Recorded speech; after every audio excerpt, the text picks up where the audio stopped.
नमस्ते दोस्तों, मेरे पीछे ताजमहल का निर्माण कार्य चल रहा है। आज मैं आपको इसके पूरे निर्माण कार्य की जानकारी दूंगा।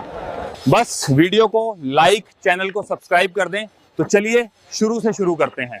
तारीख है 17 जून 1631। जगह है बुरहानपुर। आज की रात हवाओं में एक अजीब सी खामोशी है। बाहर बारिश हो रही है, लेकिन शाही खेमे के अंदर आंसुओं का सैलाब आया हुआ है। मैं देख पा रहा हूँ हिंदुस्तान के बादशाह शाहजहां को, वो जिनके एक इशारे पर तख्त हिल जाते हैं, आज एक बच्चे की तरह रो रहे हैं। सामने उनकी सबसे प्यारी बेगम मुमताज महल अपनी आखिरी सांसें गिन रही हैं। 14वें बच्चे गौहर आरा को जन्म देते वक्त उनकी हालत बिगड़ चुकी है। बादशाह का हाथ बेगम के हाथ में है। मुमताज की आवाज मध्यम है, लेकिन मैं सुन सकता हूँ वो बादशाह से कुछ कह रही हैं, एक वादा मांग रही हैं, एक ऐसा मकबरा जो दुनिया ने पहले कभी न देखा हो। और फिर खामोशी छा जाती है। मुमताज महल इस दुनिया को अलविदा कह चुकी हैं। बादशाह की चीख ने जैसे वक्त को रोक दिया है। आज एक प्रेम कहानी का अंत नहीं, बल्कि पत्थर पर लिखी जाने वाली एक नई दास्तान की शुरुआत हुई है। 1 साल बीत चुका है और अब हम आगरा में हैं। बादशाह का गम अब एक जुनून बन चुका है।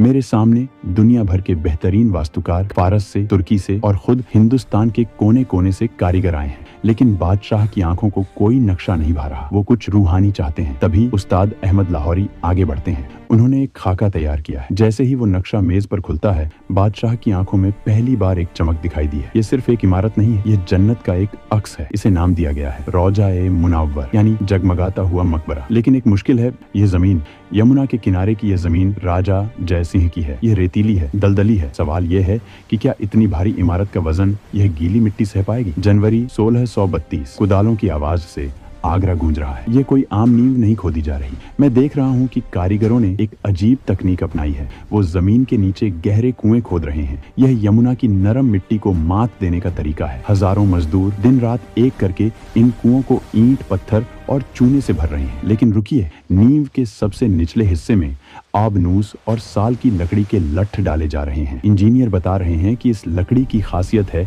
इसे जितनी नमी मिलेगी यह उतनी ही मजबूत होगी। यमुना का पानी, जो किसी और इमारत के लिए खतरा हो सकता था, इस मकबरे की रगों में दौड़ने वाली ताकत बनेगा। बादशाह शाहजहां खुद मुआयना कर रहे हैं। वो जानते हैं अगर नींव कमजोर हुई तो उनका प्यार इतिहास के पन्नों में दफन हो जाएगा। नींव तैयार हो चुकी है और अब वक्त है इसे सजाने का। इसके लिए राजस्थान के मकराना से सबसे शुद्ध सफेद संगमरमर मंगवाया जा रहा है। आप सामने देखिए, यह धूल का गुब्बार जो उठता दिख रहा है, यह कोई आंधी नहीं है। यह 1000 हाथियों का काफिला है जो सैकड़ों मील दूर से सफेद पत्थर की चट्टानें खींच कर ला रहा है। सिर्फ पत्थर नहीं, इस सफेदी में रंग भरने के लिए पूरी दुनिया लुटाई जा रही है। चीन से हरा जेड, तिब्बत से फिरोजा, अफगानिस्तान से लैपिस लाजुली और अरब से मूंगा आ रहा है। कुल 28 प्रकार के बेशकीमती रत्न आज आगरा के बाजारों में उतर रहे हैं। खजाने के दरवाजे खोल दिए गए हैं। ऐसा लगता है जैसे बादशाह ने ठान लिया है कि वो स्वर्ग को धरती पर उतार कर ही दम लेंगे। साल दर साल बीत रहे हैं और इमारत अपना आकार ले रही है। अब हम मुख्य गुंबद के पास हैं। यह जो विशाल सफेद गोला आप देख रहे हैं, इसे बनाना इंसानी हाथों के लिए नामुमकिन सा लगता है। मचान इतना ऊंचा है